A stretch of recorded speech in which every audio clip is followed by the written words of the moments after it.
tikulandireni mu mzinda wa Lilongwe kumene mabungwe awiri Human Rights Defenders Coalition limodzi ndi Center for Democracy and Economic Development Initiatives ZodiakTv aitana ndithu atolankhani kuti afotokozepo pa zina ndi zina zimene zikuchitika mdziko muno masunzumirapo kuti tione kuti kodi kumeneko kuli chani koma nkhani zake ndizokhudzana ndi mene zinthu zikuyendera molingana ndi nkhani zina za mafuta ndi zina motero umoyo wa anthu wa tsiku ndi tsiku.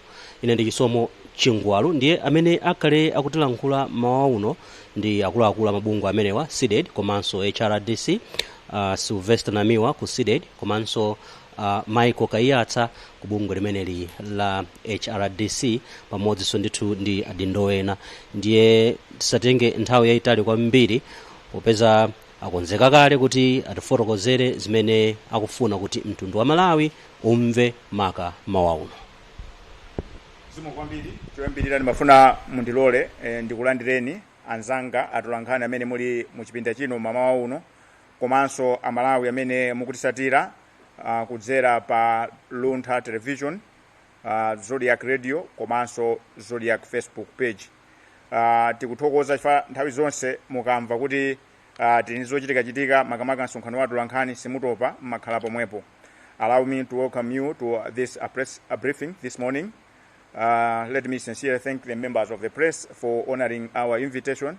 We really appreciate that Lilongwe, being the seat of government, is a busy place, but at short notice, you decided to come and attend this press briefing this morning. Monga mwanthawi zonse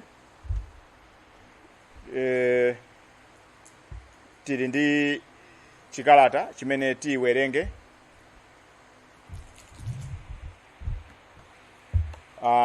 mchiyankhulo chonera kuti anthu ambiri mwina sitimva chiyankhulo cha samunda chicha Chingerezi. Kenako tiza pemphanso comrade azawerenge mu chiyankhulo chimene amalawi ambiri timamva. Koma mukudziwa kuti dziko la Malawi ndi dziko lopa Mulungu. Chifukwa cha chimenecho ndimafuna mundilole tisanayambe zochitika mchipinda chino tipemphe munthu mmodzi wozipereka kunena kuti adalise mkumanowo ndi pemphero. A volunteer with a word of prayer.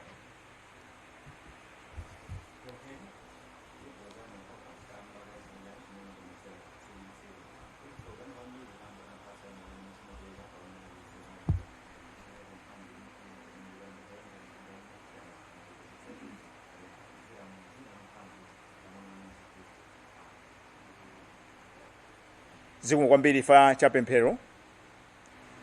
Lero mawa uno monga anenera ena pali mabungwe awiri amene akumana, bungwe la the Center for Democracy and Economic Development Initiatives ZodiakTv, bungwe la Malawi komanso bungwe la Human Rights Defenders Coalition. Ine anditchula kale akuluakulu amanena kuti awiri sayenda sanapangane, komabe zimakoma munthu akatchula zina lake yekha. Ine zina langa ndi Sylvester Namiwa, mkulu wa bungwe limene la ZodiakTv, koma monga ndanena sindili ndekha, ndi ankhalakale pa nkhani yomenyera maufulu Malawi muno. Ndimafunanso ndiwapase mpata nawonso azitchule okha mayina awo mozinyadira. Zikomo kwambiri Malawi nonse amene mukutimva komanso kutionera mawa uno. Ine ndine Michael Kayatsa, ndine wapampando wa bungwe la Human Rights Defenders Coalition HRDC. Zikomo kwambiri. Zikomo kwambiri comrade. Komanso ndi comrade. Zikomo kwambiri Malawi anzanga. Ine dzina langa ndine Madalitso Banda, ndine mkulu wa HRDC ku Eastern Region. Zikomo kwambiri. Popeza kuti mbali ino kusokolo kuno mwatidziwa, tukuganiza kuti chikhalanso chofunikira kuti anthu amene sali muno amene akutimvera mwina pa radio sangathe kutionera pakanema adziwe kuti kodi mukuti ndi msonkhano wa atolankhani koma atolankhani wake ndi woyani. Ndiye kumeneko tiye tidziwane.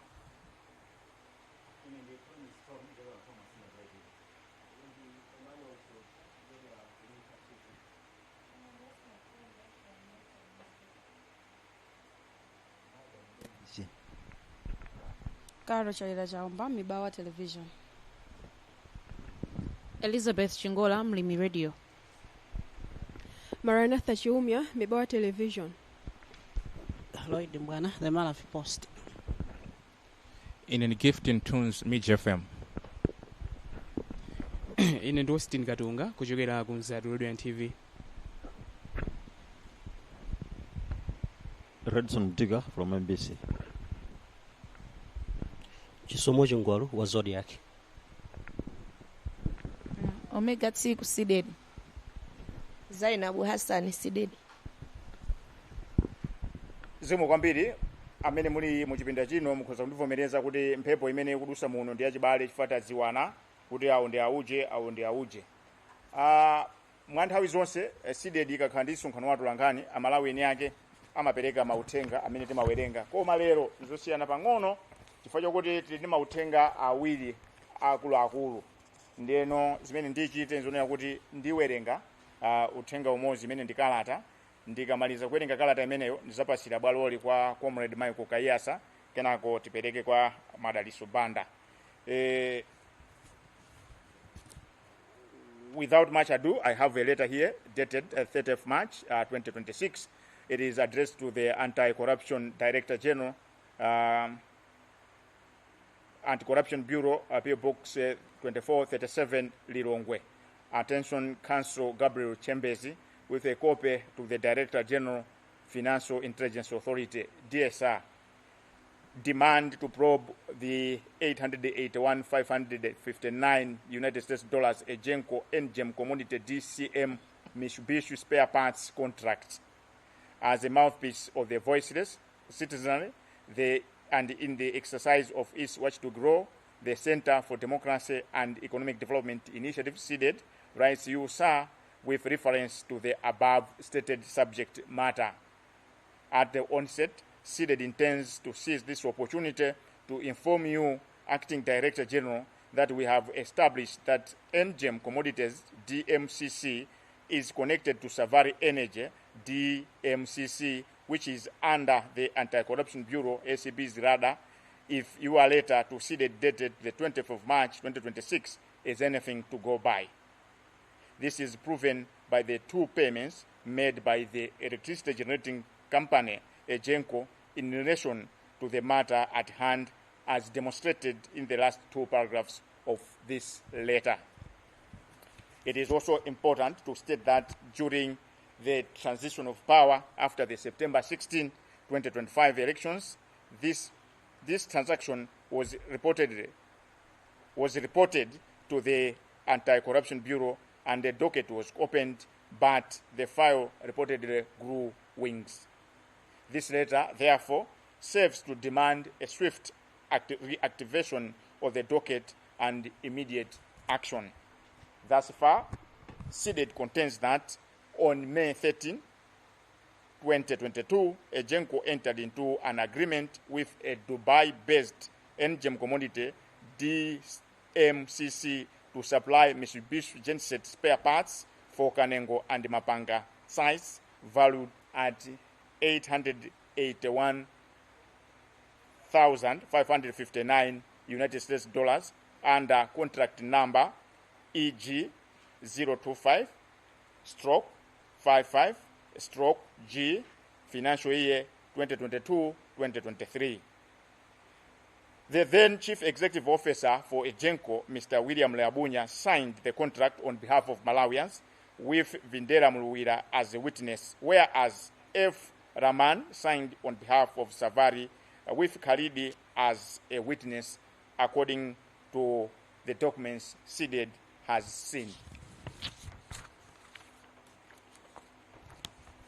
According to a report by Ejenco, an inspection exercise done on October 3 and 10, 2022, out of the 13 items supplied, 6 were accepted while 7 were rejected on grounds of non-conformity with Ejenco system. In an apparent disapproval of the report, an engineer by the name Konje was reportedly tasked to do second assessment that saw some of the rejected items accepted. In a move that smacks arm twisting, another expert, Wadison Zigambo, was again tasked to do a third inspection exercise that accepted all the items without justification. Ironically, in conclusion, the original report faulted the supplier for disregarding spare parts numbers, adding that 2 of the accepted items, though meeting minimum specifications, were recommended to undergo further electrical tests for compatibility with the system at Mapanga and Kanengo. In disregard to the technical report, Ejenko proceeded to pay the supplier for all the items when in fact the accepted items could not go beyond 100,000 United States dollars. Today, these items have been dumped at Kanengo and Mapanga sites since they are not usable. This means that Ejenko pushed the cost to ESCOM, which in turn transferred the cost to the consumer. For the avoidance of doubt, on November 28, 2022, through National Bank, Ejenko paid Savari Energy DSMG, in brackets, NGEM Commodities DSMG, 657,549,000 US dollars through their first Abu Dhabi bank, PSJC, account number AE 6803511611324619399002. The second and last installment, amounting to 114,500 US dollars, was paid through EcoBank to the same account on January 18, 2023. Yours faithfully, Sylvester Namiwa, seated Executive Director. Ndinanena kuti tisanapite ku nkhani imene yatibweresa lero lino pano, palinso nkhani inofunikira kwambiri. Mziko muno padakali pano tikuyankhula pano Amalawi akudandaula nkhani ya magesi kuti magesi sakudalirika. Ndiye mudziwe kuti sikuli zingochitika ayi, pali zinthu zina zimene zimachitika zimene zikupangisa kuti magesi azivutavuta. Ndipo ngati sitisamala vuto limene litikakamira. Kafukufuku amene bungwe la SIDED wachita waonesa kuti mu chaka cha 2022 kampani imene ya Ejenko imene imapanga mphamvu za magesi kumagulisa ku ESCOM, ESCOM kumatipasa ife kudachitika mgwirizano ndi kampani ina yake imene inalembesedwa ku Dubai kuja kuziko kumaiko aluya ku United Arab Emirates. Koma mgwirizano unali wa ndalama za nkhani pafupifupi 881,559 dola ya America. Adagwirizana kuti apereke zipangizo za Mitsubishi genset kapena system imene yopanga mphamvu ku Mapanga komanso ku Kanengo kuli Longwe. Mungwirizano muja adagwirizana kuti apereke zipangizo zokwana magawo 13. Koma kampani imeneyi itasaina mgwirizano katundu ja atabwera kuno ku Malawi atamuyesa akaswiri adaona kuti zinthu zimene zingagwirizane ndi system imene anayika ku Mapanga komanso ku Kanengo zinalipo 6 zokha. Pa zipangizo 6 po ziwiri zimafunikabe aziyesebe chifukwa zidangofananira nako koma sizinafikire pa mulingo umene wa zipangizo zimene amafuna kumeneko. Koma chodabwisa nchonena kuti kana ngati kuti anthu ena sadakhutire ndi ripoti imene anapanga akaswiri, anapitisa munthu mmodzi yonganena kuti zinazi zikhozanso kugwira ntchito, zina adazikanaso. Komabe sizidakomere, adapeza munthu wina wachitatu kuti akaziyesenso. Wachitatu uja adangozivomereza zinthu zonse. Zinthu zimene zidavomerezedwazo pa nthawi imeneyo akazionkesera ndalama zake sizimapitirira 100,000 dola ya America. Zikutanthauza chani? Zinthuzi zangokhala sidagwire ntchito. Fa ripoti yoyambirira imene amapanga kaswiri lidanena kuti uyu amene anampasa contract Savari malmoti akagule zinthu zija pogwisa ntchito manambala amene anampasa pa zinthuzo amakangogula zinthu zopanda manambala. Kusonyeza kuti zinthuzo sizingagwirizane ndi system imene. Ndiye mafuna ndifunse kuti Amalawi tikuyembekezera bwanji kuti tizikhala ndi magesi pamene tikulola anthu mwakapanga zimene akufuna. Munthu ameneyi ndalama zake adalipiridwa, maumboni alipo. Ndiye mukukumbukira kuti bungwe la SIDED zitaziwika kutabweka mphekesera kunena kuti kampani ya mafuta jeno kuma yapereka business ku kampani ya mponda matiki ina mati SATA. Tidalembera kalata ku SCB kuti tafufuzani Amalawi afuna amve fa SATayo adamu panga chiganizo kuti chife kuti akufufuzidwa kuno ku Malawi komanso ku Mangalanda ali mu koti bwanji kampani zake tisagwire nazo ntchito kufikira milandu imene iti adamuyimisa kudzafika pano palibe chigamulo chimene chinapangidwa chonena kuti chayimisa zimene boma linapanga nthawi imeneyo.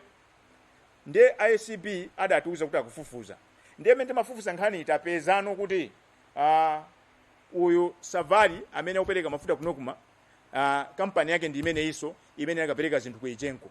Umboni umenewu uli pa zikalata zolipira ndalama zimene tazipeza kuchokera ku Echenko, kusonyeza kuti account ndi imodzi, kusonyeza kuti nokuma ikamamulipira mkulu amene ikagwisa ntchitonso account imene pokapoka ngati angasinthe koma dakale panopa umboni wapezeka. Ndiye ndifake tidalembera kalata ina mkulu olimbana ndi Katangale ongogwirizira Gabriel Chambers kunena kuti kukhala ngati kuti kafukufu wanuja akomenapo chifukwa zimene tapeza apa zikugwirizana tumenewo. Ndiye mafuna ndinene kuti izi zimene zaoneka apazi ndi kalilole pa Chingerezi ngati kuti is a tip of an iceberg. Zikuoneka kuti ma contract ambiri amene ndimapereka kwa anthu makamaka anzathu achimwenye awo samapereka zinthu zokwanira, akafuna kupereka zinthu zokwanira amapereka zinthu zopanda pachi. Ndiye ndipemphe kunena kuti ntchito yokonza dziko lino sili manja mwa anamiwa okha, sili manja mwa akaiyasa okha, ili manja mwa tonse. Kwa inu Amalawi kufuna kwabwino amene mukudziwa ma contract osakomera Amalawi ngati awa mutipase tigwirise ntchito.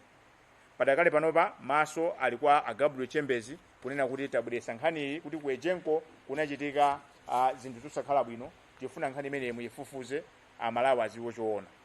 Ndisindike pano kuti monga mene tachitira ndi Amalis Hotel, Amalawi panopa ndi okonzeka kuti pena paliponse pamene palowa tambala yawo pasakuoneka bwino achita chilichonse chotheka kuti ndalama zimenezo zibwere. Tithokoze komiti ya public accounts ya nyumba ya malamulo, koma tikudabwa kuli makomiti ambiri kukhala ngati kuti adormant akugona. Amalawi adakusankhana nakupasana ntchito yoti mugwire yoti muayimirire. Ndinanena kale kuti pali zambiri izi kunakukhala koyambira komabe ni nkhani yofunikira chifukwa chonena kuti magesi amafunika kwambiri pa chitukuko cha chuma cha dziko. Amene mukumbukira bwino South Africa lina dziko limodzi limene ali magesi odalirika kwambiri, koma panopa zidafika kuti amakumana ndi ma blackouts. Zinthu zake zidayamba zoterezi kupereka ma contract kwa anthu mwabweresa katundu osiyana ndi system. Ndinena kale kuti katundu uyu mukapita kumapanga mukampeza, mukapita kukanengo mukampeza, kusonyeza kuti Amalawi tinalipira magesi pajana kwezedwanso, tinalipira kumulipira ndalama munthu onena kuti zimene anabweresazo sidagwire ntchito. Nchitidwe ngati kuti kaupitiriza dziko lili tivuta kuyendesa, because sitingapange palibe chilichonse pitingakambe osakambapo nkhani za magesi. Kuti tikhale magesi odalirika tikuyeneka tikhale ndi anthu opereka katundunso odalirika. Ifanana kuti Gabriel Chambers ngani iyi Amalawi akuyidikira ndi chidwi kunena kuti kodi chidachitika ndi chani, chilungamo chioneke. Tikupita kuti mutiyankha ndiponso ndipezere pomwe tithokoze kuti tikakulemberani makalata mkumayankha. Ndeno makalata awa akumachuluka, ndiye ngati akuchuluka vuto si ife olemba afeya, vuto ndimene zilili. Ndinene pano kuti ngati sitithana mkatangale ati maliza. Zikomo kwambiri nanena kale kuti pali zambiri zoti tichite.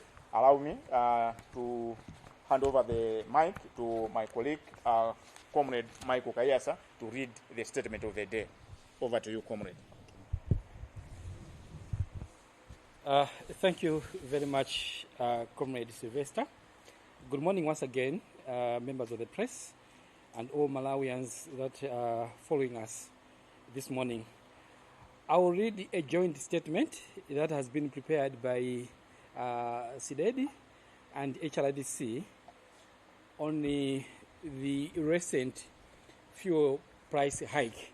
But before I do that, I wanted just to say a few things. So, as the Comrade Namiwa said earlier on in his opening remarks, we are here today because the Malawians are suffering. Fuel prices have gone up again, and every household, every business, every young person trying to get to school or to work is feeling the pressure. When citizens are suffering, civil society has a responsibility to come together, regardless of our differences. HRDC and CDED are independent organizations. We have our own identities, our own way of looking at things. But on this matter, the matter that concerns the fuel price hike, we speak with one voice because Malawians deserve better. Malawians deserve relief. We know that some people out there like to label CSOs, awandiakuti. But as CSOs, we refuse to be boxed in. Poverty does not have political colors. Fuel price hikes that have been affected are not political. They are national hardships that cut across all divides. So our coming together today is proof that issues affecting Malawians are bigger than the political colors. That's what I wanted to say before I read the full statement that CDED and HRDC are releasing today. The statement is titled, Malawians cannot breathe. Government must act now. It's a statement that is released today, 2nd April 2026, here in Lilongwe. And it reads, while the justification by the Malawi Energy Regulatory Authority, MERA, for the increase in prices of petrol and diesel effective 1st April 2026 was inevitable, we at the Center for Development and Economic Development Initiatives, ZEDED, and the Human Rights Defenders Coalition, HRDC, wish to jointly express our profound concern over this very sad development, notably the steep increases. According to the notice that MERA issued Tuesday night, the prices of petrol and diesel have sharply risen by approximately 34%. A liter of petrol is now selling at 6,672 kwacha, while that of diesel is going at 6,687 kwacha. This is the second in a few months after the 41% hike that was effected in January this year. Since the Middle East conflict remains uncertain, the recent hike in fuel prices provides an opportunity to Malawians that mean well for the country to interrogate long-standing governance, procurement, and policy issues in the local fuel industry. For a fact, fuel remains the heartbeat of Malawi's economy, and any upward adjustment immediately pushes transport costs, fuel prices, and production costs to new heights. The April Fool's Day-like hike comes at a time households are already suffocating because of the recent increase in VAT from 16.5% to 17.5%, new taxes on mobile money transactions, and stagnated incomes. For many families and businesses, the recent increases in fuel prices are not mere price adjustments. They are shock waves that threaten their livelihood. It is needless to remind all and sundry that the major contributor to Malawi's excessively high pump prices is the burden of government taxes and levies, which account for 20 to 30% of the fuel price. Regrettably, despite this unfortunate situation, authorities continue to pass on effects of global shocks directly to consumers without offering any meaningful relief. It is sad to note that despite being one of the poorest countries, Malawi's fuel prices are now among the highest in the region. By any measure, this situation is morally and economically indefensible. The crisis has also exposed deep institutional failures. Among others, it betrays government that it did not secure adequate reserves when global fuel prices were low. It also betrays that government procurement remains inefficient and opaque, and there has been no accountability for years for poor planning. We dutifully declare that Malawians should not be punished for government's incompetence and appetite for needless expenditure. Even more troubling is government's decision to abandon the previous regime's government-to-government fuel procurement arrangement. That model was designed to stabilize prices, reduce procurement costs, and eliminate inflated margins by enabling direct access to oil-producing countries. By abandoning that arrangement, government has placed Malawians at the mercy of middlemen and volatile markets and cost-inflating actors. Instead, government has reverted to an open tender system which, while presented as competitive, is notorious for creating opportunities for corruption and inflated pricing. The system allows private middlemen and politically connected intermediaries to insert themselves into the supply chain, thereby extracting profit without adding value. These intermediaries drive costs upwards, reduce transparency, and undermine predictability in the sector. It is unacceptable that Malawians must pay the price for a procurement structure that enriches a few while impoverishing the nation. Equally disturbing is the lack of transparency surrounding the Price Stabilization Fund, PSF. The fund was designed to cushion consumers against exactly this kind of shock, yet it has played no visible role in this crisis. Our call to action. We at SIDED and HRDC, therefore, demand urgent and concrete steps to protect Malawians from further economic distress. We demand government to act as follows. First of all, government must temporarily reduce or suspend some fuel levies and taxes. Secondly, government must return to the G2G fuel procurement arrangement to remove lustful intermediaries and restore price stability. We further demand that government should conduct and publish a transparent audit of the fuel procurement system, including the Price Stabilization Fund. We also demand that government should publicly disclose the status and utilization of the Price Stabilization Fund and justify why it was not used in this crisis. We further demand that government should present a clear, time-bound strategy to stabilize fuel prices and prevent sudden future hikes. MERA, which is the Malawi Energy Regulatory Authority, must also provide a detailed plan outlining how it will protect consumers and ensure predictable pricing going forward. Furthermore, government must engage civil society, consumer bodies, parliament, and the private sector to develop a transparent, accountable, and people-centered fuel pricing framework. Malawians are being pushed to the brink. Families cannot afford the transport to hospitals or schools. Farmers cannot move their produce. Businesses are shrinking or closing shop altogether.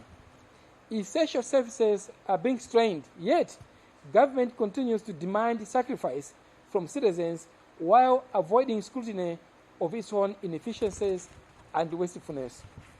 As a government that strives to be people-centered, the leadership should cast the net wider before undertaking a drastic policy change to avoid cartels that feast on the misery of the majority poor.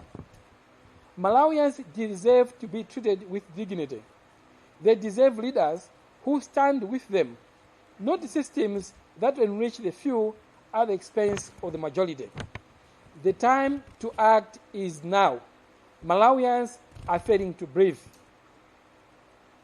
This is our statement that we have issued today, and it has been signed by Comrade Sylvester Mnamwiwa from SIDED and Michael Kayasa, National Chairperson of the Human Rights Defenders Coalition. Thank you. Thank you very much, Comrade. Monga ndanenera mucha kuti akamaliza Comrade Kayasa tipereka kwa Comrade kuti madaliso banda kuti atiwerengere muchichewa. Over to you, comrade. Zikomo kwambiri comrade Namiwa. Ndili ndi kalata imene yawerengedwa mchizungu ija koma ine ndiyiwerenga mchichewa.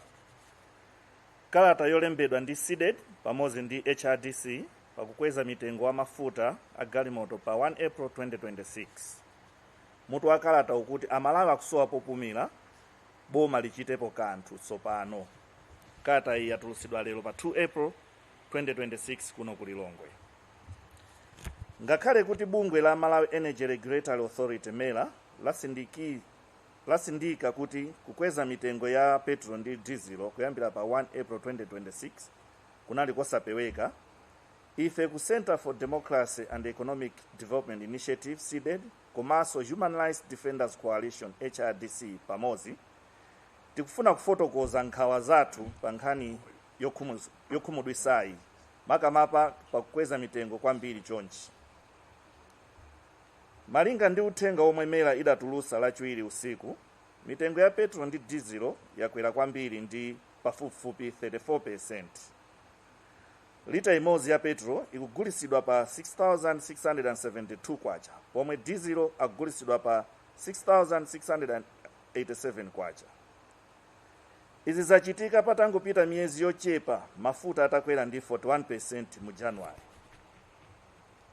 Popeza nkhondo ya ku Middle East ikupitirirabe, kukwera mitengo ya mafuta ako kwapereka mwayi kwa Amalawi omwe amafunira zabwino dziko lino kuti ayambe kufunsa ndi kuwunikanso nkhani za ulamuliro wabwino, kagulidwe ka zinthu komanso mfundo za boma pa makampani a mafuta mdziko muno.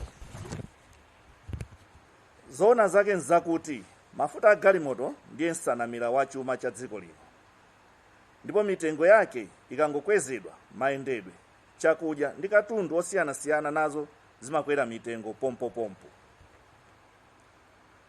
Kukwera kwa mitengoku komwe kwadza ngati nthabwala pa Fool's Day kukubwera pa nthawi yomwe mabanja ambiri ali kale pa ululu chifukwa cha kukwera kwa VAT posachedwapa kuchokera pa 16.5 mpaka 17.5%. Kubweresedwa kwa misonkho yatsopano anthu akamatumizirana ndalama pa foni komanso ndalama zomwe anthu amapeza sizikuyenda bwino. Kwa mabizinesi ndi manja ochuluka, kukwezedwa kwa mafutaku sikungosintha mtengo chabe koma chiopsezo pa miyoyo yawo ya tsiku ndi tsiku. Sikofunikiranso kukumbutsa kuti chomwe chimapangisa kuti mitengo ya mafuta mdziko muno ikhale yokwera kwambiri ndi misonkho ya boma yomwe imayimira pa 20 to 30% pa mtengo wa mafuta. Mwatsoka ngakhale izi zili choncho, atsogoleri athu akupitirizabe kufinya ogula pokweza mitengo ya zinthu kamba kamavuto azizizi dziko lonse omwe amagwa pa dziko lonse lapansi, osapereka njira iliyonse yochepesera ululu pa anthu. Nzomvetsa chisoni kuti ngakhale kuti ndi limodzi mwa maiko osauka kwambiri pa dziko lonse lapansi, Malawi tsopano ndi dziko limodzi mwa maiko omwe ali ndi mitengo ya mafuta okwera kwambiri muno mu Africa. Ngakhale zinthu zitavuta bwanji, vuto silingathe kutetezedwa m'makhalidwe ndi muzachuma. Vutoli laonetsanso kulephera kwakukulu kwa mabungwe. Mwazina, apa mpomwe zadziwika kuti boma silinagule mafuta ochuluka osunga pamene mitengo pa dziko lonse inali yotsika. Vutoli likusimikizanso kuti kugula zinthu sikukuyenda bwino, ndipo palibe kuchitira zinthu poyera. Mwa udindo wathu ife tikuti Malawi sayenera kulangidwa chifukwa cha kulephera kwa boma kuyendesa bwino zinthu. Chodetsa nkhawa kwambiri ndi ganizo la boma losiya kugwiritsa ntchito njira yogulira mafuta ya boma ndi boma ijamaitcha kuti G2G. Njira imeneyi idapangidwa kuti mitengo ya mafuta ikhale yokhazikika, komanso kuchepesa ndalama zogulira mafuta ndi kuchosa ndalama zonjezera polola maiko opanga mafuta kumagulitsana ndi dziko lino mwachindunji. Posiya dongosololi, boma layika Malawi m'manja mwa madobadoba ndi misika yosakhazikika, zomwe zikupangitsa kuti mafuta akhale okwera mtengo. M'malo mwake boma labwerera ku open tender system, yomwe ngakhale ikuoneka ngati yabwino, njira iyi ndi gwero la ziphuphu ndi mitengo yokwera. Njira iyi imapereka danga kwa madobadoba ndi andale kuchita nawo malondawa ndi kumapanga phindu lochuluka posayenera kutero. Ankhala pakatiwa amapangisa kuti ndalama pa malondawa iwonjezereke, komanso amachepesa kuchitira zinthu poyera. Zosavomerezeka kuti Amalawi azivutika kamba njira yogulira mafuta yomwe imakomera anthu ochepa, mbali inayi ikusaukisa dziko lino. Chodandaulisa china ndi nkhani yosagwiritsidwa ntchito kwa thumba la Price Stabilization Fund. Thumbali lidapangidwa kuti lizithandiza ogula pa nthawi ngati ino, koma palibe chikuchitika. Zoyenera kuchita. Ife kuno ku SIDED ndi HRDC tikufuna pakhale njira zachangu komanso zenizeni zotetezera Amalawi ku mavuto azachuma. Tikufuna boma lichite izi. Choyambirira, kuchepesa kapena kuyimisa kaye misonkho ina pa mafuta. Kubwerera ku njira yogulira mafuta ya G2G kuti tichose madobadoba ndi kubweresa kukhazikika kwa mitengo. Kuchita kafukufuku wapoyera ndi kufalisa zosatira zake pa njira zogulira mafuta, kuphatikizirapo Price Stabilization Fund. Kulengeza poyera momwe thumba la Price Stabilization Fund lakhala likugwiritsidwira ntchito mbuyomo, komanso tiuzidwe zifukwa zimene thumbali silikugwiritsidwa ntchito panopa. Boma litiuze njira za chuchuchu zomwe zayikidwa pofuna kuonesesa kuti mitengo ya mafuta ndiyokhazikika, komanso kuti mafutawa sakwezedwanso mitengo mozizimusa msogolomo. Mera iyenera kupereka dongosolo la tsatanetsatane lofotokoza momwe lizitetezera ogula ndikuonesesa kupita patsogolo, ndikuonesesa kupita mtsogolo mitengo ya mafuta izikhala yoziwikiratu. Kuphatikizapo, boma liyenera kukumana ndi mabungwe osiyanasiyana ndi nyumba ya malamulo kuti apange ndondomeko ya mitengo ya mafuta yodalirika komanso yokomera anthu. Amalawi akukankhidwa kuphedi. Mabanja ambiri alibe mayendedwe opita ku zipatala kapena ku sukulu. Alimi sangathe kusamusa zokolola zawo kuchokera ku minda kupita ku nyumba zawo. Mabizinesi sakupanga phindu, enanso akusekedwa kumene. Ntchito zofunika kwambiri zikuvuta, komabe boma likukakamiza nzika kuzipereka nsembe posayang'anira kulephera kwake ndi kuononga ndalama. Monga boma lomwe likufunitsitsa kuchitira zinthu zokomera anthu ake, atsogoleri ayenera kukankhira khoka lawo kwakuya asanasinthe kwambiri mfundo zawo kuti apewe magulu a anthu oyipa omwe amapeza phindu anthu akamavutika. Amalawi ayenera kulemekezedwa. Ayenera atsogoleri omwe atha kuyima nawo nthawi zonse, osati atsogoleri omwe amayikira kumbuyo njira zomwe zimalemeretsa anthu ochepa kusiya anthu ambiri akuvutika pa umphawi. Nthawi yoti tichitepo kanthu ndino. Amalawi akulephera kupuma. Kalatayi asayinira nda Sylvester Namiwa, mtsogoleri wa SIDED, nda Michael Kaiyatsa wapa mpando wa HRDC. Zikomo kwambiri Amalawi anzanga. Zikomo kwambiri comrade chifukwa chowerenga kalata imeneyi muchiyankhulo chimene ambiri timamva. Uno ndi msonkhano wathu lankhani zimene tinabwera nazo takuwuzani, komabe timafuna tinene izi tisanasegule bwaloli kuti tiyankhe mafunso. Nkhani imene tabwera nayo pano ndiona kuti Malawi nalese akudziwa zona kuti kuli nkhondo kwa aluya uku ku Middle East.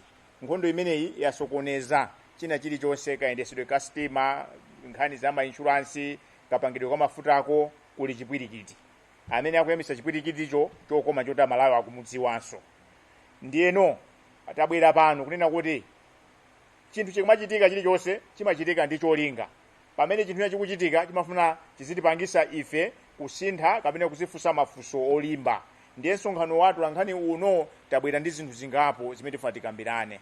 Chinthu choyambirira cholena kuti dziko lino lili ndi malamulo ogulisa mafuta, kugulisa mafuta amayika chidwi kapena panayikidwa clause yonena kuti mitengo izikhala automatic pricing mechanism, kusonyeza kuti mafuta ngati kwina akwera kuno akwere, ngati kwina asika kuno asike. Ndiye ndanena kale kuti zifukwa zimene amene akunena ndizomveka, kuli nkhondo ku Middle East, koma tinene pano kuchokera moona mtima kuti sizikuziwika kuti kuli nkhondo yoyitha liti. Ndiyeno ngati sizoli nkhondo yoyitha liti, tiyembekeze kuti mafuta wazingokwerabe. Fa akakweranso zimene zachitike nzonena kuti Amalawi ambiri masalary yawo ku Malawi kuno ali ma 300-400,000. Ndiye zapezeka kuti munthu umagwira ntchito umachokera ukawale umagwira ntchito Capitol Hill, uzapezeka kuti transport yopitira ku ntchito izakwana 400,000, munthu umalipidwa 300,000. Titani ndifake tanena kuti Amalawi nthawi yakwana tiyeni tikambirane zinthu zolimba, zinthu zoona mtima kuti tikonze zinthu. Ndondomeko imeneyo ya automatic pricing mechanism panopa ikuoneka ngati yoyipa, ikuoneka ngati ingokomera boma kapena ingokomera mera, komanso imene imanika ikomera Malawi. Amene mukukumbukira bwino mu chaka cha 2020 ulamuliro wa Profesa Mutharika omwewa mafuta adasisidwa. Nkusisidwanso ndithu aliyense kumakwanisa kugula kufika pa 650. Kusonyeza kuti ndondomeko imene ikamagwira ntchito bwino imakomera mbali zonse, sikomera ogulisa okha, imakomeranso ogula mafuta. Chinthu china chonena kuti kagulidwe kwa mafuta Malawi munthu ndi njira ziwiri. Open tender system imene ikugwiritsidwa ntchito pano, imene amalengeza kumene kunokuma kunena kuti tikufuna anthu atibweresere mafuta. Ndiye akatera anthu amapanga, amafusira, amapereka zikalata zawo kuti awapase. Ndondomeko ina imene tinayiona kumapeto kwa ulamuliro wa boma lapita inali la G2G, imene boma limakambirana ndi boma. Ndondomeko imeneyi ndi imene amagwiritsa ntchito ku Kenya. Anzathu ku Mozambique anayitengera ndondomeko imeneyi. So pano ndondomeko imene ubwino wake ndionena kuti mafuta aja amamvererako, komanso mmatha kukambirana, forex ikavuta amatha kupasani ngongole yotalikirapo yamasiku otalikirapo kuti mukusakasaka forex mwalipire mmakhala mugwiritsa ntchito mafuta aja. Nde boma litabwera lidapanga chiganizo kunena kuti G2G ayi, koma ife tipitisa patsogolo open tender system imene ili competitive. Imene ili competitive koma ndinene pano ndikuwuzeni Amalawi kuti imakupindulira anthu ochepa amene ali mphamvu kwambiri. Chifukwa chokuti palita iliyonse imene mumagula mafuta amene amazera kunokuma pati ndalama za anthu andale. Ndibwereze pamenepo. Pa 1 lita iliyonse ya diesel ya petrol imene mukugula lero pali ndalama za anthu andale. Malinga ndi contract iyo imene yachokera. Ubwino wake wa G2G mukayipanganso amapeza kuti omwewa akutibweresera makampani achina Gulf Energies yo ndi amene amapembedwa kuti akhale ankhala pakati. So mafuta azibweresa bedi makampani omwewo, koma ubwino wake azibwerera kumusikirako. Chifukwa chokuti mukamakamba boma tu boma palibe wina nganene kuti munthu ndambweresa ndi ine. Koma lero ndifuna ndinene pano kuti mu boma lapita lija ndi boma ili anthu onse amene apasira ma contract amafuta pali ndalama za anthu andale. Tikuyankhula panozi ngati sizimvedwa, ngati sipachitidwa action, tizabwera naming and shaming chifukwa anthu oti kwadziwa. Ndiyeno sitingakhale ndi ndondomeko yona kuti izilemeresa, izitumikira anthu ochepa okha, Amalawi ochuluka akuvutika. Ayi, sizoona. Ndifake tanena pano kuti tiyeni tikonze zinthu. Kunokuma nkhani ya mavuto akunokuma adayamba kuyankhula ndi achakwera. Mwazikudabwisa kuti kuzafika lero palibe akuchita chidwi kuti aone kuti kunokuma nkotani. Chimozimozi kumera kuli nkhani ija ya 1.2 trillion mpaka na pano sikuchitikabe audit. Ndizi kudabwisa kunena kuti Amalawi eni yake ankanena ndipo adapanga vote kunena kuti anthu a MCP awo kachidekwa ka zinthu sikugwizana nako, boma linapita MCP. Ndifanya chani mukusungabe mpaka na lero anthu oti ananena kuti ndiolephera. Lero lomwe kumapanga ziganizo zowaphinja Amalawi. Nkhani ina ndionera kuti popanga ziganizo TNT sinte.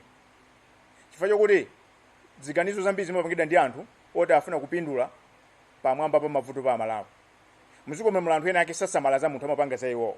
Kusonyeza kuti mafuta watakwera kangapo watafika 15,000, 20,000 per liter, iwo saonapo vuto. ndiye ziganizo zimene zamapanganso ndiwo zikuoneka ngati kuti ziganizo zofunikira kwambiri tikusiyira anthu ochepa anthu ozikonda amene sasamala za anthu ovutika amene ali ochuluka m'Malawi muno. Nthawi yakwana kunena kuti papangidwe chiganizo chapaderadera mabungwe mwese aboma parliament akuluakulu azamalonda tikhale pansi tiyang'ane chiyamati price build up. Ine ndifuna ndisindike pano kunena kuti sindikukhulupirira kuti macontract amene amabweresa mafuta muno amanenereredwa kapena amakambirana mokomera Malawi ayi ndithu timaseva cartels. We are keeping system that enrich very few that are politically connected at the expense of the million voters and taxpayers. We cannot proceed like this.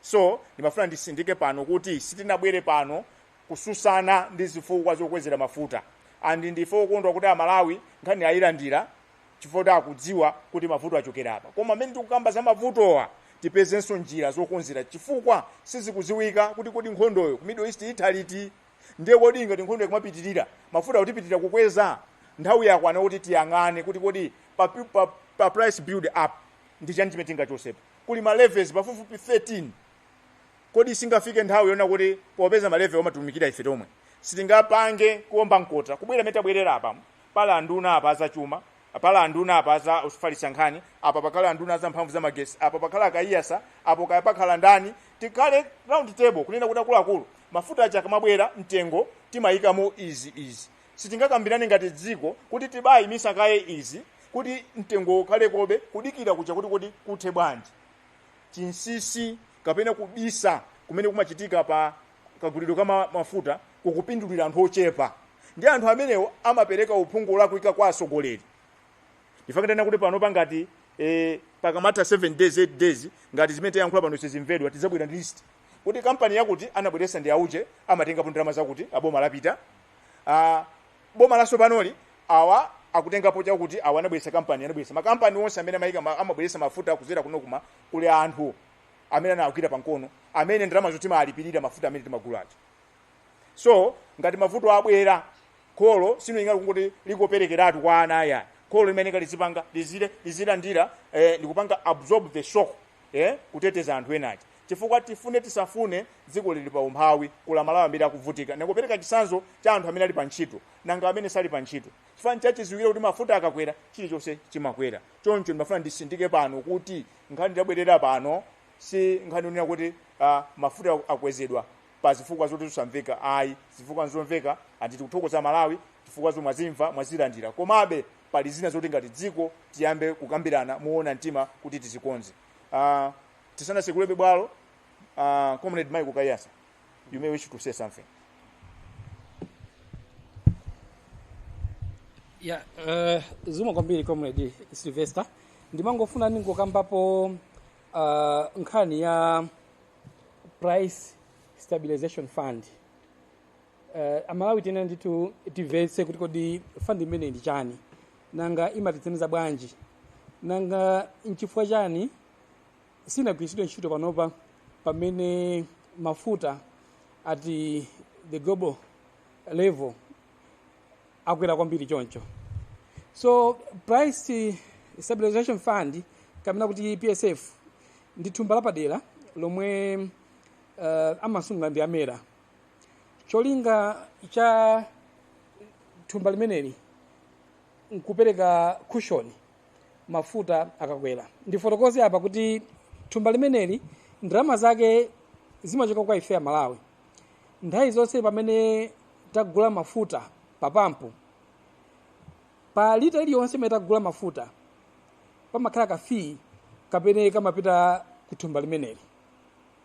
Cholinga cha thumba limeneli mmene ndafotokozera nkuchita cushion a Malawi kuti pamene pabwera mavuto adzidzidzi ngati mene zakhaliramo kuti chifukwa cha nkhondo imene yochitika ku Iran mafuta akwera pa dziko lapansi. Thumba limene lili cholinga chake chimakhala chimenecho chokuti pamene zachitika zotelezi tipezeke ndithu kuti sitinafinyike kwambiri kapena kuti mitengo isakwere kwambiri kuti mpaka Amalawi apezeke kuti avutika. Thumba limene ndofunika kwambiri chifukwa chonena kuti mukudziwa ino kuti ife sitimapanga mafuta timadalira mafuta oyitanisa kunja 100% ya mafuta amene timagwiritsa ntchito amachoka kunja timachiloyitanitsa komanso ndilofunika kwambiri thumba limeneli chifukwa chakuti ife ngati dziko economy yathu ili very vulnerable kwambiri chifukwa chonena kuti currency yathu sikhala stable nthawi zambiri chifukwa cha mavuto ngati a currency depreciation nkhani za forex timafika tikhale ndi kathumba kapadera kuti pamene ndalama ya luza value kwambiri tisavutike kwambiri ku nkhani ya mafuta so ndi thumba lofunika kwambiri ntchito yake kamene cholinga chake muchanafotokozera muja nkuti pakachitika zovuta ngati zimene zachitikiramu kuti mafuta akwera kwambiri pa international market kamene global market mafuta asakwere kwambiri ndiye funso nkumanena kuti kodi thumba limene lili ndi chifukwa chani ulendo uno sitinatithandize nchifukwa chani mafuta akwera mtengo kwambiri chonchi andiyeti tili ndi thumba limene linatithandiza mwina kuchita cushion amalawi kuti mitengo isakwere kwambiri mene zakhaliramo inde tikumvetsa tikumva kuti mbuyo mu thumba lokha ngati it was depleted linatheratu koma we know kuti mu January boma linakwezanso mafuta and 41% which means kuti between January chaka chino kufikira na March uno amalawi akhala kugula mafuta pa mitengo yokwera zimene zikutanthauzaso kuti amera akhala kuchita collect akhala kutolera ndithu ndalama zimenezi levy imeneyi zimene zikutanthauzaso kuti thumba limeneli silingakhale kuti lili empty yayi ndefunso kumati kodi chachitika ndi chani kodi kapena tinene kuti ndalama zimene zili mthumba limeneli mwina zinakagwira ntchito zina amera atifotokozere mumveka bwino chimene todandola nacho ife nchona kuti pakuoneka ngati palibe transparency palibe kuchita zoyera kuchita zinthu poyera pa nkhani ngati imeneyi amalawi aziwe kuti kodi chochitika ndi chani kuthumba limeneli ngati linatha kuti mulibe ndalama amenemo atifotokozere kuti kodi ndalama zimene takhala kusonkha January kufika pano zapita kuti komanso mpofunikira ndithu kuti mwina pakhale audit yomveka bwino ayichita audit thumba limene lili mama kuyang'ana kuti kodi muzaka za mbuyomu ka 2 ka 3 years period imeneyi kodi ndalama zimene thumba limene linagwiritsidwa bwanji ntchito ngati panali mavuto kodi ndi mavuto otani nanga mera ili ndi plani yotani yokuti thumba limeneli libwerere mchimake ncholinga chokuti lizitithandiza lizichita save cholinga chimene linakhazikisidwira chifukwa ngati sili kutero ndiye kuti likhala thumba loti mwina amalawi saona phindu lake kwenikweni yayi anthu amene amagula mafuta saona phindu lake kwenikweni yayi chifukwa cholinga chake nchochita cushion amalawi mavuto ngati amenewa akatigwera ndimangofuna ningofotokozerapo pa nkhani ya PSF zikomo kwambiri comrade naona kuti mkakao chiblanket ndi upaseni mpata sindikufunanso kuonjeza gagandiwa msonkhano ndo watu lankhani ndikuziwa kuti muli mafunso koma comrade imene amakambaza audit ndakumbukira chinthu chimodzi wina wakama ndifunsa kunena kuti tonse timamvana timavomerezana kunena kuti mu nthawi ya boma lapita munali katangale uchitisa manyazi ndiye boma ilira sopano la DPP lakhala pafupifupi miyezi 6 koma chifukwa chani kusafika lero sanapangepo forensic audit ku department iliyonse tithandizani funso limene munthu anandifunsa kuti timadziwa kunena kuti nthambi zosiyanasiyana kwasakazidwa ndalama koma chifukwa chani kusafika lero almost 6 months mu boma la sopano la DPP kulibe kwina kulikonse kumene tamva kuti kuli forensic audit ndiye mafuna ndikuwuzeni kuti forensic audit ndikalondolondo amene amalondoloza paka kuti ndalama zimagwiritsidwa ntchito mophwanya malamulo ndiye zimene zimakazigwiritsa ntchito ku court kunali zipwerekete kusalima sugar forensic audit kulibe comrade wangomaniza umene ukamba zipwerekete zakumera forensic audit kulibe nkhani yakunena ku mandate makamba siku ndi siku press briefing siku ndi siku forensic audit kulibe kaya kuna kulikonse umene munganene kulibe forensic audit. Is it a sheer coincidence or there's something which we are not told as a country? Is kupangisa kuti ma law enforcing agency azisowa poyambira ndibwereze. We refuse to accept that this is a sheer coincidence. Someone owes us an explanation. especially when you zero in many apangira ya mali hotel kuti mukayamba kutsatira ndalamazo zikumapezeka ndalama zichi. No, why is no one interested? Ndakambawo supposed to be Jenko. Why are we not interested to follow the public money? Ndifo jani boma ili tinagwirizana nditu kuti MCP imaba ndalama better thieving masana zuwa linde. Kwa ndifo jani nthambi ngati ku Escom Jenko konseko mpaka na pano kusauchitika audit. What is happening? Ziko mukambiri. Ndinanena kuti unisungana watu wankani. Ndiye the floor is open. As per the tradition, I see a hand there. Tiambire pamenepo. Tikatero tiptere tipita huko.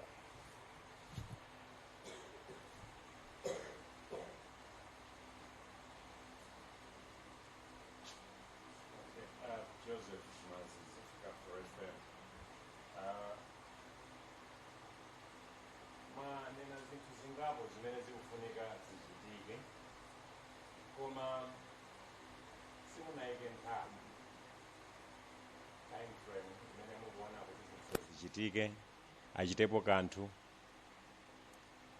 mayankhulidwe acho nchiwa amakhala ngati phokoso chabe nthawi zina. Muli ndi ndondomeko zokuti adindowa muwafunsaso pofika liti pa zimene mwapanga demand kuti zichitike, chifukwa pakalata yanuyi sipakuoneka nthawi imene mukupereka kwa adindo kuti achitepo kanthu. Mwanena za maleve kuti achotse kaye maleve zena zimenezo mukufuna zitachitika litiro. Mafuna ndimvetsetse pamenepo ziko.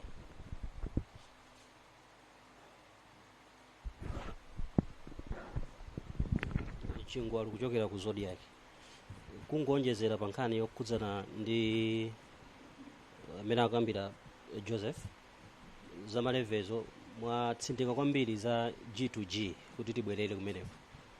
How soon do you think boma likhoza ngati litatero likhoza bwerera ku njira imeneyi komanso kuti ikhozothandizira motani? Ndikulafunsa izi potengera kuti wena makambaso kuti ndondomeko imeneyi was being abused.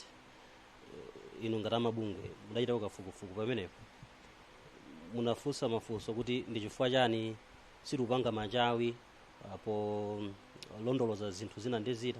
Tilibwezereso funso kwa inu amabungwe kuti mukuchitapo chani kuonetsetsa kuti zinthu zimene sizikulondolozedwazo zikhale mchimake. Nkhani yokhudzana ndi price stabilization fund, thumba limene ena kuti kulibeko china chilichonse padakali pano, tichite chani kuti tilibwezeretse thumba limene?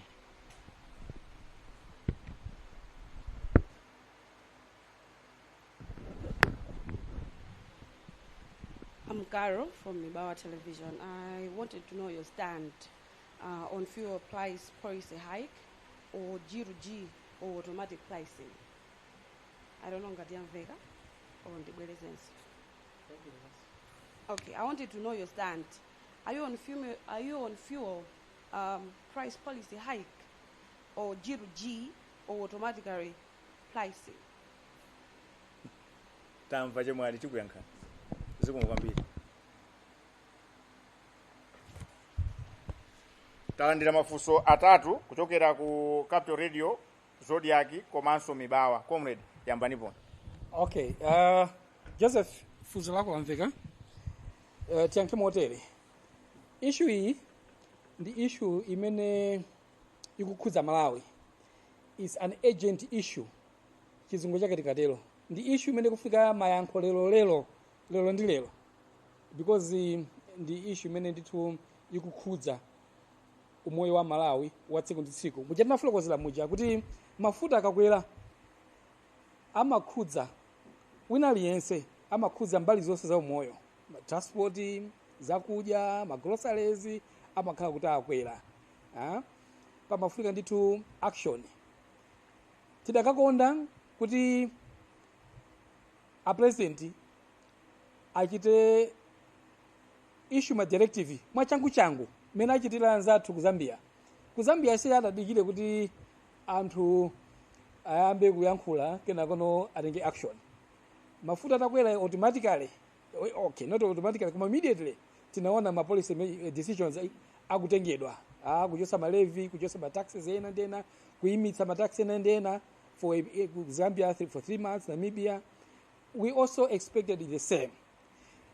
Komano, to answer your question, if we are monitoring this for this week, tikati kuchita monitor for the next 7 days, kuti boma lipanga zotani. If there's no any action, no any policy decision, we will address you at Rankani, accordingly. Kati press briefing, kati statement.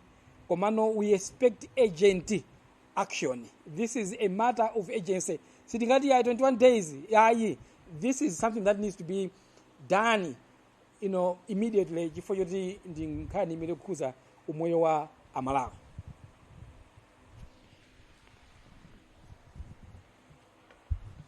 Comrade Mwayankhako limozi ndi kuti technically asala awiri ndiyesere pakafika pena pafuna kuonjezera muzawonjezera. There's no empirical evidence whatsoever that G2G was abused. In fact, it was at its infancy.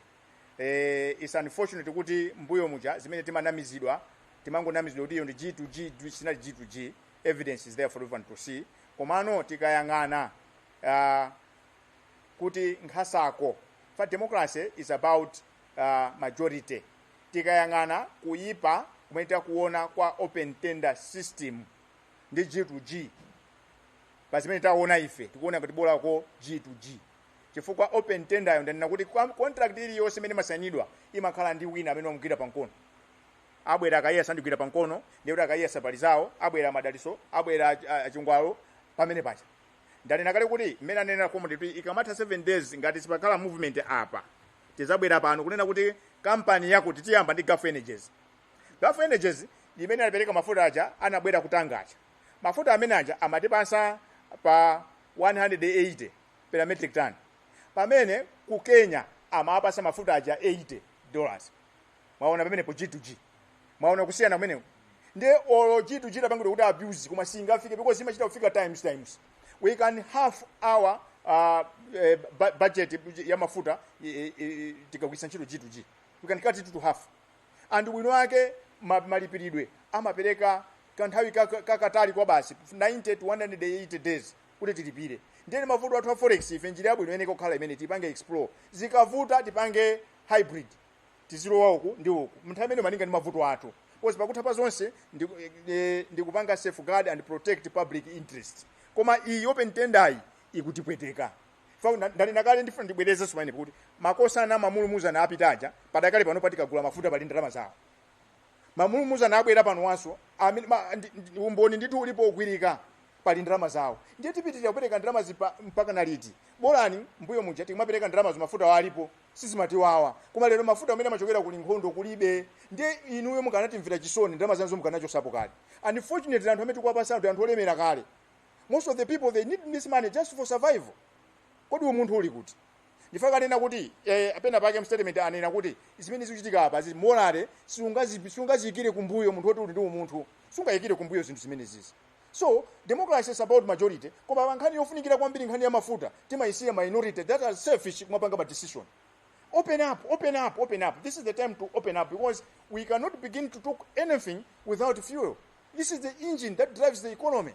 This is why every country when mukapita ili company now Total France, mukapita Mobil America, Puma British, you see. So if you are Malawi tichite chidwi koma nkhani za mafuta kuti ziteke tizikambana poera. So I want to challenge you Mr. Chungwalo. There is no empirical evidence. Bonile kuti boma la kale lija dimandamizira anthu ndi G2G nali sanayambe. And unfortunately zimenezo media so mazilemba religiously without questioning them. Ambiri aja amene ankapanga aja anali ma emergency procurement sinali G2G. So anthu andi ndineso ichi kuti Amalawi atibere zimene amapanga they create bottlenecks. They create an emergency. Yeah? Kuli kwa company yetu kunena ya Savarage ananena kuti no we are in an emergency therefore tipanga jani single sourcing. Tipanga restricted tender. These are the terms that have been used, legal terms that are in our procurement laws, kuma they are used to squeeze us. Restricted tender and single sourcing. They are there in the law. Kuma mapangira dala, they create a problem. Kuda zina mizero tupanga create problem so much that they should benefit. They are turning this country into a feast at the expense of the misery of millions that are in majority. We cannot proceed like this.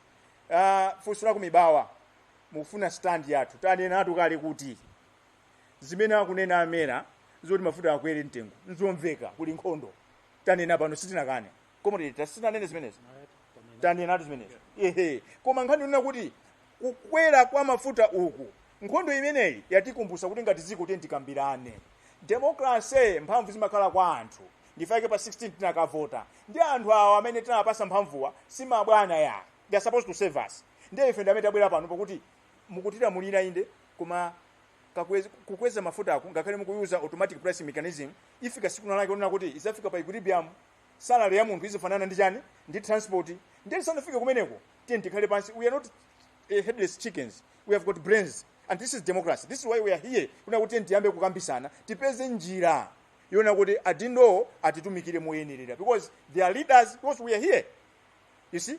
And most of the issues malevies amapita kuti kutumbala boma, mataxi amapita kuti kutumbala boma, amapita anje atitumikire ife. Now zikatina tizibwera maliro akachitika pamuzi and they bury their differences. Mwauza na chimene kulilongwe, mwauza chimene kuchiringa, mwauza chimene kucheni, timakhala pansi zatigwera.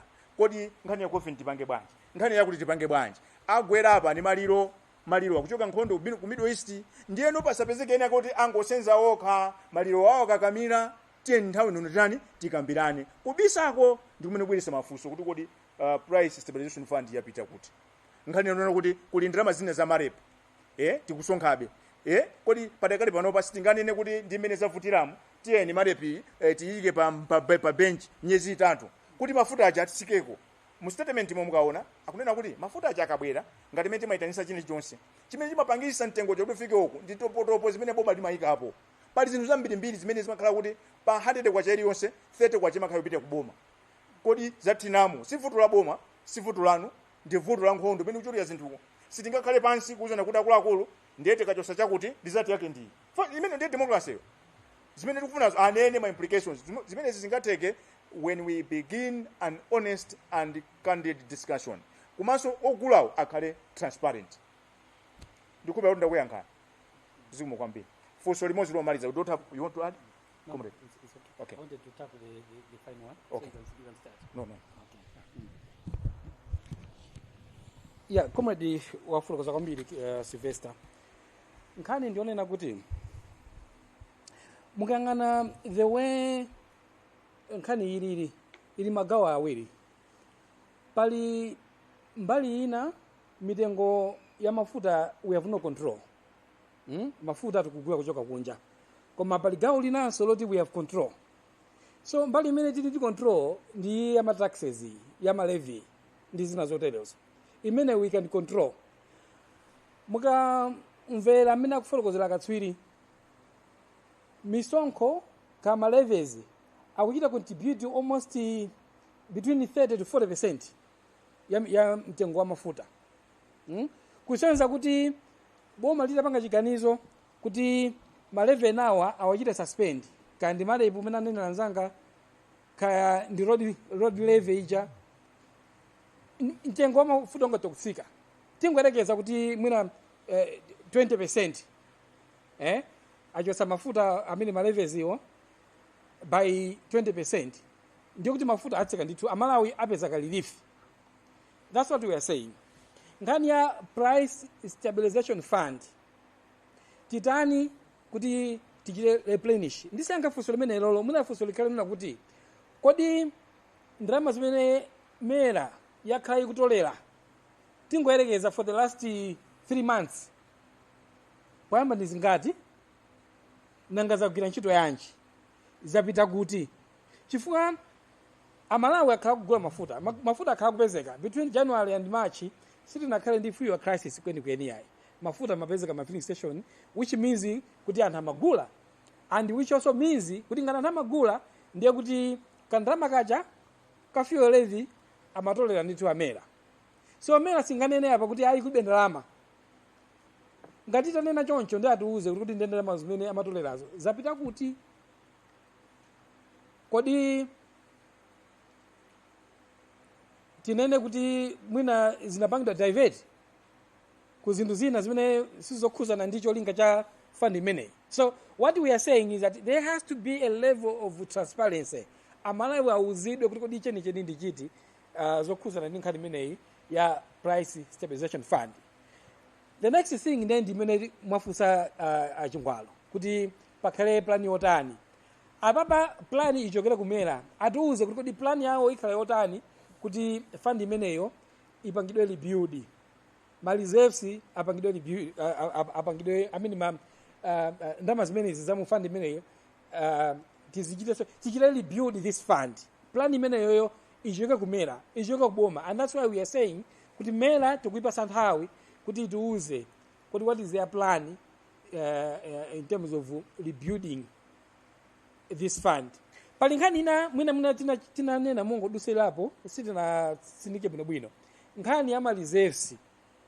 Akuluakulu nkhani ya mafuta kukwera mtengo ikubweresanso mafunso kuti kodi management yathu ya ma reserves ikuyenda bwanji, chifukwa pamene mafuta akupezeka ole pamene mafuta akupezeka pa mitengo yomverera imene ndimene makhala nthawi yokuti boma ligule mafuta ochuluka ndikuyika mu reserve kunenera pamawa kuti if it's the rainy day comes tisachita kuvutika amene tavutikiramo.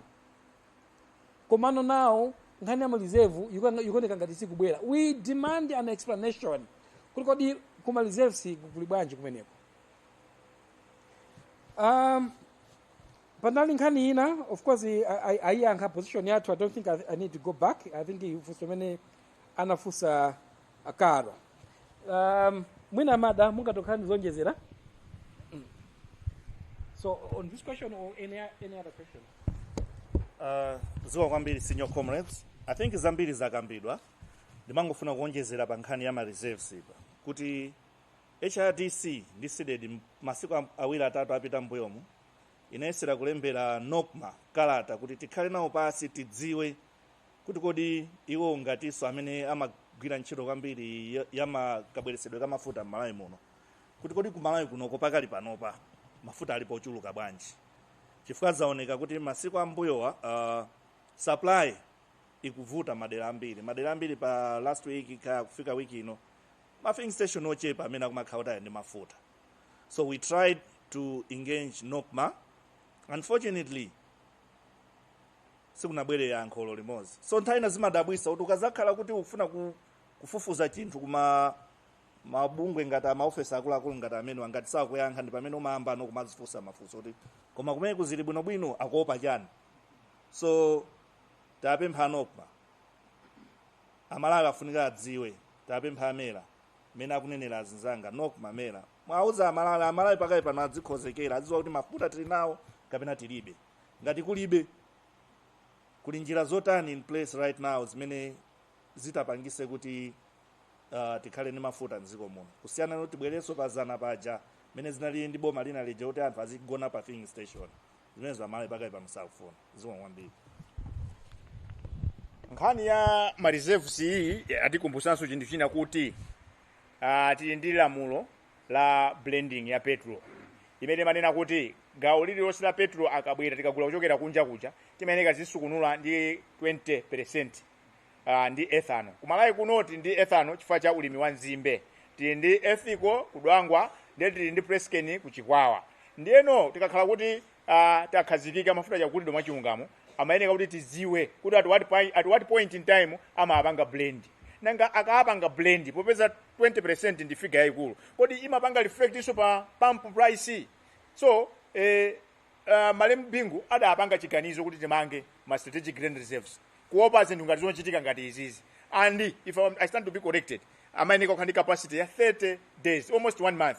So mukayang'anisisa akanakhala kuti kumene kuja mafuta adaliko ndiye nkhondoyi sikuti yatha mwezi ayi bwezi zitatenga nthawi. Ndifanira kuti kusapanga zinthu poyera kumera ndi kunokuma kukupangisa kuti Amalawi azivutika. And zomvesa chisoni chona kuti dziko lonse timaoneka helpless because kunokuma kwa anthu ayamba kudandaula kale koma chifukwa kuti anthu ena akupindula akumakhala chete nkumayang'anirira zinthu zikuonongeka. kuonongeka kumene kupangisa kuti iyi yopanga blend ndi lamulo labwino koma sindikuziwa kuti limagwira ntchito kumene siligwira ntchito efano alimo Malawi muno oti kanakhoza kumatani kumapepu kusirako ndifake nasaba ano ndimukonze comrade kuti mafuta 100% amachokera kunja akufika 100% voti ma reserves sitikuwagwirisa ntchito kozi mafuta akamapita ku reserve kuja ndikumene makhala ndi mwayi owapanga blend koma mafuta timapanga hand to mouth akumangochokera kuja kumangobwera ma filling station mu sitimakhala ndi mwayi kuti apange blend komanso sitimaona kuti mafuta aoda ayezedwa fa kulinkhani inanso kulinkhani ina mu August 2025 bill ya mafuta pa mwezi inakwera kuchokera pa 50 million liters kufika pa 81 million liters palibe anachita chidwi. This is a serious matter. Fa chuma amene chimavutira mnthawi ya MCP ja simunganene kuti anthu ena anagula magalimoto ochuluka choncho kuti mafuta wamapita kuti ndiye chikalata china chidalembedwa mu November kuchokera kunokuma akunena kuti bill ye mu November ngati simu October inali pa 65 million liters zimene zisina uzidi komanso Malawi sina zina uchidwi yafika nthawi gentlemen kuonyezera pa nkhani za ndale ndi za mpira ndi zina za zisembwe timakamba zija we should get serious kwa kamba zinu za mafuta tizifuza mafuso kuti why the deviation chikusintha ndi chani chikudisa ndi chani mafuta ambiri Malawi muno samabwera timangonamizidwa chisanzo chija cha contract ja takamba ija yako ejenko ija papepa alama tauna kuti mafuta akubwera mafuta saa akubwera tikuzizwa zimenezo so paja ndanena kuti tikhazikisa movement poso chedwa apa yoteteza migodi limene tizabwera sura zakambirane koma ndimangofuna kuti tingouzana kuti tiyende ntchito yakulu yoteteza zinthu zathu mziko muno ntchitoyi si ya munthu mmodzi amene muli ndi mauthenga mutikhulupirire mutipase naming and shaming ija imathandiza zikomo kwambiri kupita kuti mafunso tawayankha unless there is something burning we don't have all the time on earth I think mutilole tilekere pano kapena alipo wina akakuona kuti apita ndi funso kumeneko musakaname kuti anathawa mafunso muli ndi funso eti bwerani apa musakanama kuti seeded ndi HRDC athawa mafunso ife sitawa mafunso mutenge microphone awiri osewa zikomo ine ndi Aspolo Musa nachoka ku TV Islam funso langa lifali lichokere ponena kuti ngati sindikulakwisa pa 12 February 2025 press briefing yanu inakhuzana ndi izi za G2G kuti ndi ndondomeko imene simapindulira dziko la Malawi ndipo kuti ichosedwe lero ndimene mukukanga kuti mukuyipatsanso kakiredi kuti munamake ili bwino mafotokoza onena kuti imagwiritsidwa ngati ndi G2G koma sinali G2G so funso lanu lifali bwino kunena kuti mwaziwa liti kuti G2G imene mumadana nayo padzanaje sinali ndi G2G ene chakuzindikirisani ndi chani zikomo kwambiri unless mwina ngaza sintha koma my memory does not betray me mwina funso limenelo lizabwere press briefing ina mukabwerese audio kapena mukabwerese statement imene tinakamba zimenezo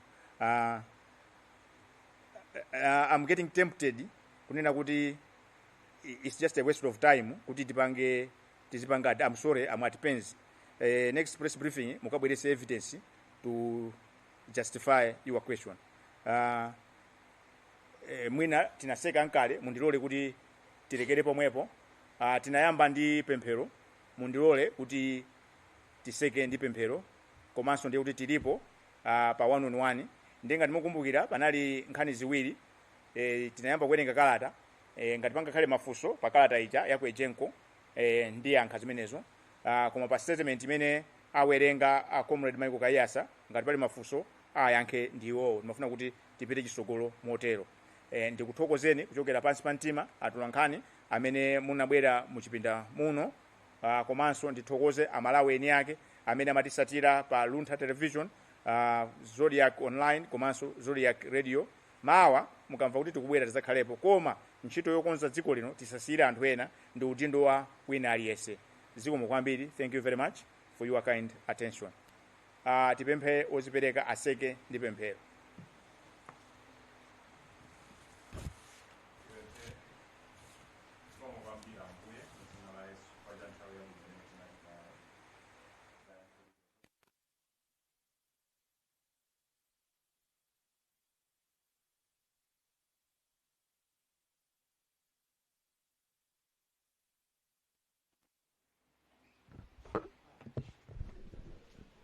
mene muso ndimene tikumalizira msonkhano umene wa atolankhani umene mabungwe amenewa Center for Democracy and Economic Development Initiatives komanso Human Rights Defenders Coalition anachititsa kambapo nkhani zingapo zokhudzana ndi mmene zikuyendera zinthu mdziko lino zamafuta komanso kusachita bwino kwa nyengo zachuma ndi zina. Ndiyamike kwambiri onse amene agwira nawo ntchito kuno, David Chapita komanso the 5-star general wakachileja David Sungane Majawa. Ine ndi Chisomo Chingwalu ndikubwezereni banji ku nyumba yathu yolutsa mawu ku Zodiak ku area 47 sector 5 Art Bridge Center.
Still not safe? Oh. Huh?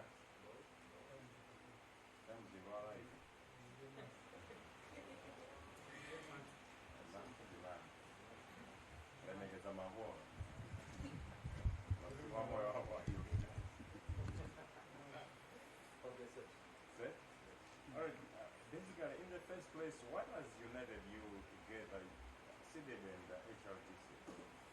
Yeah, thank you very much. We are here today because of an issue that is affecting Malawians. This is the issue concerning the steep rise in the prices of petrol and diesel. This rise has affected Malawians. People are struggling, households are struggling, workers, they are struggling, farmers. We are in the harvest period right now, and the farmers are beginning, to feel the pinch as they transport their, produce.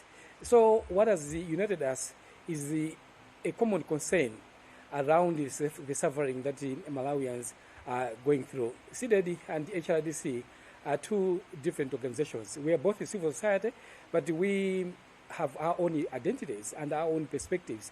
But on this issue, we decided to come together because this is an issue that is affecting every Malawian, regardless of their political affiliations, regardless of their religious or even tribal or regional affiliations. And that's why we decided that as the organizations that believe in issue-based activism, we should come together and address this issue, speak with one voice to urge authorities to do something to cushion Malawians who are suffering the impact of the recent price hike. What are the assets to government? So we are asking government, first of all, to remove rather some of the taxes and the fuel levies. We are saying that because if you look at this crisis, it has one aspect that we cannot control. This is the price that we buy fuel from abroad. And then there's another aspect that we can control. Now, what we are asking government is to do something on taxes, because these are taxes that are imposed by the government, which means it's also the government that has a responsibility to loosen or to remove them temporarily. We are not saying that these levies should be removed forever. No, what we are saying, we know that government needs money. We know that the goal of the current government is to increase the tax base. However, what we are saying is that there should be a temporary relief so that people can see, some relief during this time when the war in Iran is ongoing. We understand that this fuel price hike is temporary. If you heard what Mela said yesterday, they are saying this will be maintained for the duration of the war. But we do not know when the war will end. So what we are saying is that the government should show compassion to Malawians, should show that it is concerned with the plight of Malawians who are struggling to make ends meet in the aftermath of this price hike. Chimene chatibwesa pamodzi ngati mabungwe a DC komwenso sidedi ndi kuvutika kwa Malawi kumene kwabwera chifukwa cha ganizo la boma lokweza mafuta.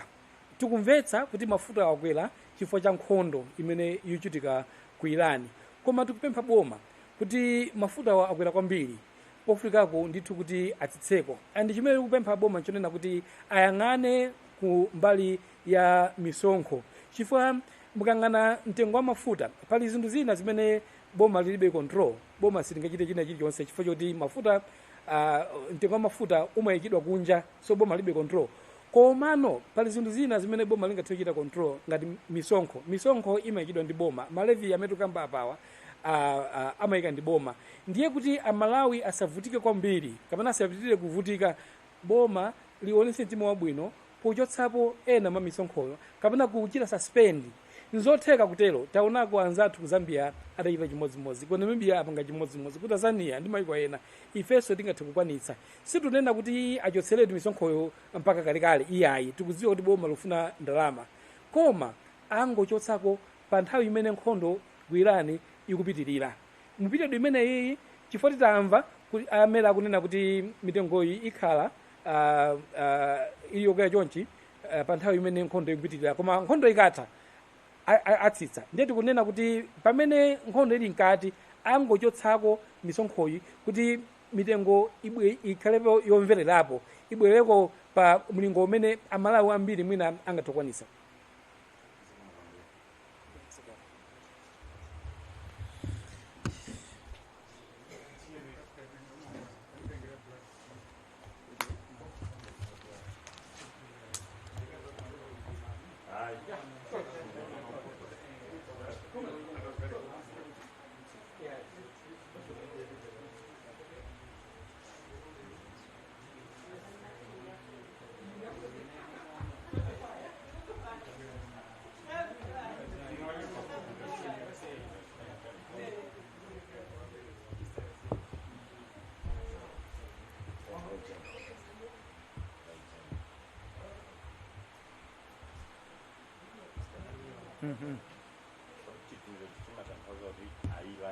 Ailandira yune musatenge paja mumatenga imafuna kuti pamawa kakana tikawuze kuti munama tinakupatani munalandira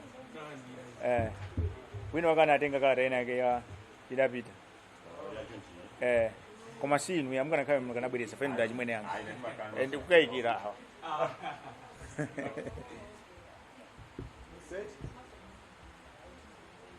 kudi icho sichimalowa muje ni muinterview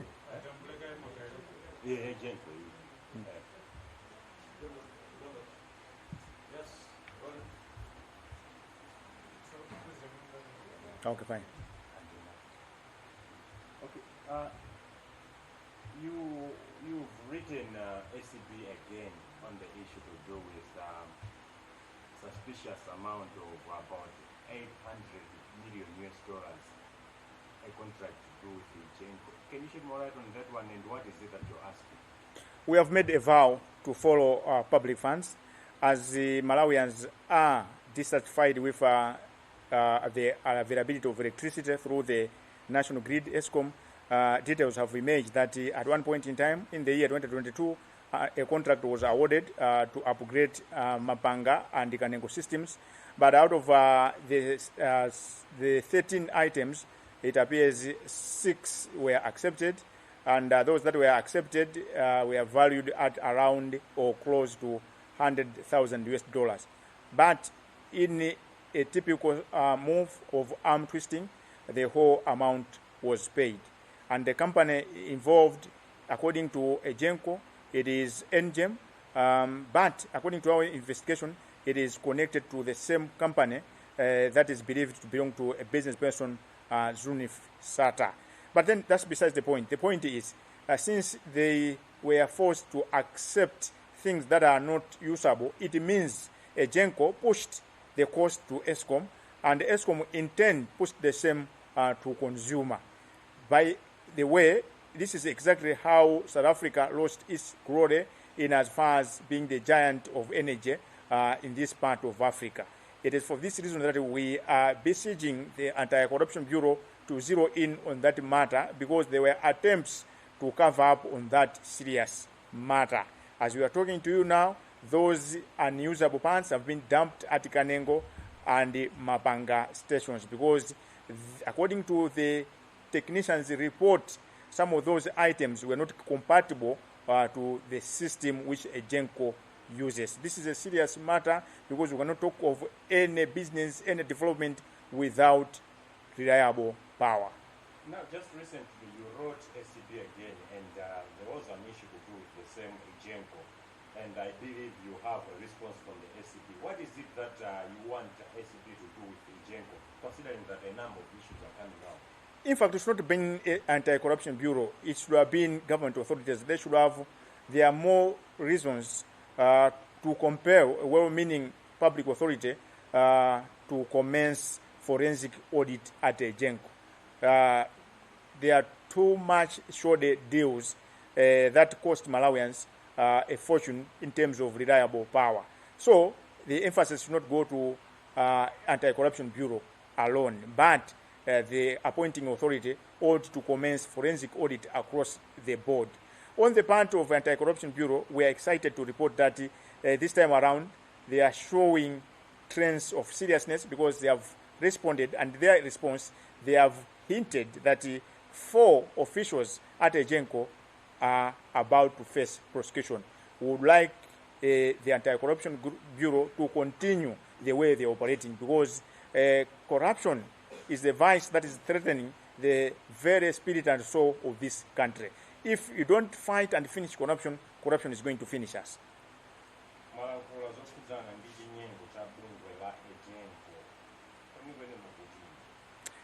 Zomvesa chisoni chifukwa tidayamba ntchito iji onena kuti kulikonse kumene kwapita tambala ya boma tione kuti kodi yagwira ntchito yanji. Ndezaziwika kuti pamene Malawi tikudandaula kuti magesi akumazimazima, zapezeka kuti mu chaka cha 2022 kampani imene imapanga mphamvu za magesi ya Ejenko idapereka contract ku kampani ina ya NGEM, imene ndi kampani imodzi ndi ija ya Savari imene ikupereka mafuta kunokuma umboni taupeza kuzera mu account imene akulipirira ndalama. Kumeneko adawuza kuti apereke zipangizo zopitirira 13 zothandizira kuti magesi asamavute mdziko muno. Koma akaswiri ataziunika zipangizo zimene anabweresa contractayo, zimene zikanati zigwire ntchito moona zinali folo zokha, zinazo amafuna akaziyesebe. Koma zimenezi akaziyika pasikelo mlingo wake sumapitirira $100,000 ya America. Koma contract yonseyo inali ndalama zapafupifupi $900,000 ya America. Zidachitika kuti zidakakamizidwa mpaka nakupangidwa maripoti ena omwe ali ovuta kuwakhulupirira kuti zinthuzo azilandire. Ndikuyankhula pano Ejenko inalipira, koma katunduyo sakugwira ntchito adakanidwa.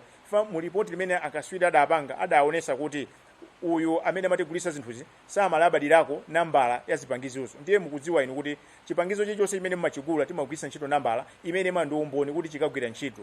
Choncho zimenezi Ejenko adangozisiya kumapanga ndi kukanengo zingokhala sizikugwira ntchito.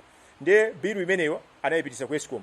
ESCOM bilu imeneyo ayipitisa kwa inu ndi ine amene tikugula magesi modula, chifukwa chokuti wina wake adapereka zipangizo santrama za nkhaninkhani zimene sizikugwira ntchito. Ndiye talembera kalata mkulu ongogwirizira othana ndi katangale a Gabriel Chembezi kunena kuti achitepo kanthu pa nkhani imene tifuna chilungamo chidziwike, chifukwa amene masatira bwino zinthu mu chigawo cha Africa tinali ndi ESCOM ya South Africa inali yodalirika kwambiri mu chigawo cha Africa, koma lidayamba pereka magesi mokhulupirika chifukwa chonena kuti ankalolera kampani zopanda chilungamo nkumapereka zida zosayenerera. Choncho nchitilunga tumene ngati sitsana nawo tiyiwaleko zokhala ndi magesi odalirika Malawi muno. Iyi ndi nkhani yachiwiri yochitika ku kampani ya Genco mchaka chomwe cha 2022 tokhudzana ndi macontract. Zimenezi muona kuti chichitike ndi chani ku bungwe limene ku kampani imene ya Genco chifukwa zooneka ngati zikuchuluka. Funso nkumanena kuti tidawomba mkota chinthu chimodzi chimene tinatulusira mu boma achipani chapita cha MCP nchoti kuba mopanda manyazi. Koma anthu akudabwa kuti boma ili tsopano lakhala miyezi pafupi 6. Chifukwa chani sanapange kauniuni oti apeze maumboni ogwirika kuti apite ku court. Chifukwa mwanena bwino kuti mu chaka chimodzi chokha cha 2022 kunachitika zonyasa zambiri izi zimene ziwiri zimene tazipeza, koma kuli makontrakt ambiri amene anaperekedwa ndalama zake sizikuoneka. Kodi ndifa chani adindo akhala chete sakufuna kupanga zichatimati forensic audit kuti ukhale umboni opereka kwa anthu amene amasatira za malamulo kuti ayambe kugwira ntchito yawo. Zinthu zambiri zidaonongeka and zinthu zambiri sizili bwino. Chimene chikudabwisa nchonena kuti kodi adindo akuganiza chani, koma nkhani yokoma ndionena kuti zikuoneka ngati kuti mkulu yongogwirizira wa ku SCB akuyamba kupanga zofuna za Malawi chifukwa kalata yoyambira imene tinalemba pa nkhani ya ndalama yokwana $105,000 ya America ichi anena kale kuti kuli mamulumuzana 4 ku Genco amene akuyembekeza kuti ayankhe mulandu. So ife tili ndi chikhulupiriro kuti tikapitira imene tililimu tilimbana ndi Katangale. Ndimafuna Malawi ina aliyense wakufuna kwabwino adziwe kunena kuti ngati sitithana ndi Katangale, Katangale atimaliza.